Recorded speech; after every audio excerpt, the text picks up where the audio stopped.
ખોટો હોય ને ખોટો કે એનો કોઈ અર્થો ન હોય. અત્યારે એક વિડીયો જોયું છે હમણાં જ કે સરધામ ના આબુ ના ભુવા ભોપાળા હોય નહીં, ભુવા ને ભોપાળા બધા જૂઠા નહીં. અને અત્યારે અમને જ માટે જ આ ધૂણવું છે. પછી ભલે એના ચેડી હવા હો ગેંગ હોય એનાથી મને કોઈ ફરક પડતો નહીં. અત્યારે માર્કેટમાં ભુવા જો ઉભા રહે ને ઈ મોણસ ની જીત થાય. તમને ખબર છે? એટલે તમે કોઈ માણસ વિચાર્યા વગર બોલો ને એ મને પોહણું નહીં.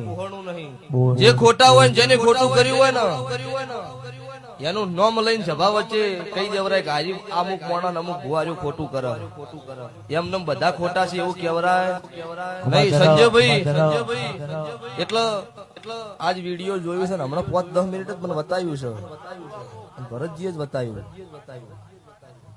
એટલે